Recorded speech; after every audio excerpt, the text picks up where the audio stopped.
That's what it may seem like, Yeah, yeah. true. Everyone Hey, I knows. came in fourth. I saw that. One off the money. God darn it. I'm gonna start getting it. You got to start taking my picks, man. Golf pool. We're talking golf right now. All right, guys. It's been so long. Where have you been? What? Hockey, sorry. Oh, that's All okay. Canadians. Wow. Good to have you back. So you've coached teams with stars before, and you've coached rebuilding teams before.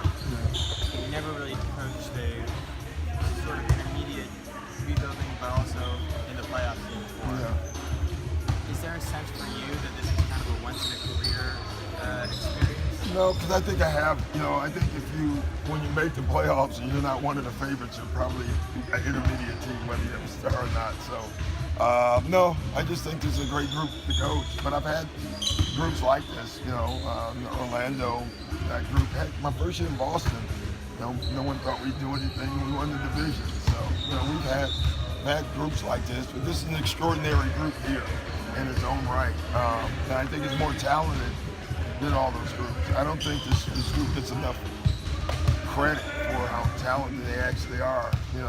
I guess you're right in one thing. There quote unquote are no stars, but I don't know if any other team goes in the game and doesn't treat Lou Williams like a star. I think he gets star treatment as far as the way the defense is prepared for him. Trez a little bit the same way, and Gal in the same way.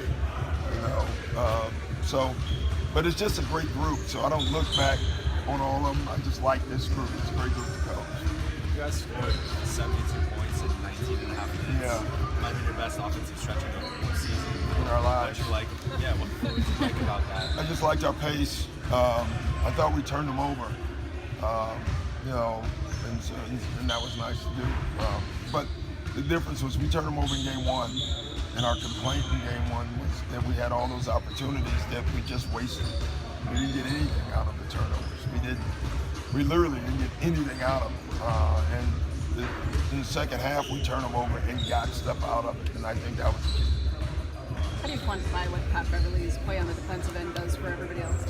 As Rex says, he's unstatable. That's a word that Rex came up with. The sad thing, again, he thought it was actually a real word. But he is. He's an unstatable player. He had the one game where, what was he, 0 for 9, and he had a plus 23. He just does things. He's an acquired taste. He really is. He's one of those guys that keeps growing on you. About Alex, Shai, and Jam's development come along, those two chemistry come together. Oh, great. They're going to be so much better in a year than they are now.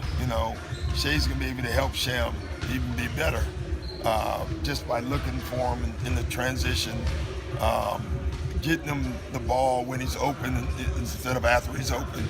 That just takes time, but that'll come. Is that unique for young guys? Because I think he's been up already. Well, they play together a lot, so it's not unique. I would give them that, but it's just going to keep getting better. For you in the playoffs, how do you kind of gauge letting them play through, early struggles to knowing, hey, you know what, this is... Well, obviously I didn't gauge it very well in game 1 or 2, if you want to be honest. I mean, the euphoria of, listen, we came back and what we did was historic, but the reality tells a whole different story. The reality is that we're down 31, and the reality is we're not going to win a lot of games against anybody doing that. The reality is that they're shooting over 50%. There's a lot of realities to the series that don't bode well unless we do something about them. So I'm fully aware of that. All the backslapping and all that is nice, but we need to get back to the reality that we got to play better if we're going to win. You were calling the guys roaches Yeah. in a flattering way. Yeah, very flattering. Is that innate, or is that something that's learned? That's a good question. It's probably a little bit of both. More innate, I think. With this group? With this group, yeah. More preached and talked about. That's the learned part, to buy into it, Probably a little bit of both. Have you seen guys grow into that mentality? Yeah, I think that, you know, Bill Russell used to tell us a lot when we were in Boston. Sometimes you got to pull them along with you, and I think we have one of those groups that they pull each other. Do you expect Golden State to have a little extra something? Have you gone through that? Or? I don't care really, you know, would be my example, because we have to have a little extra something. We have to play better. Like we understand we won the game, but we're not going to win the game playing that way. We have to play better, and I think we fully understand that. If not, we're about to when we watch film. Yeah. So the comeback though is kind of characteristic of you guys. It is our character. It's in our DNA. Not a lot of threes, just Yeah, kind of it's what we've done all year. You know, so that part was not a surprise to any of our guys that we came back.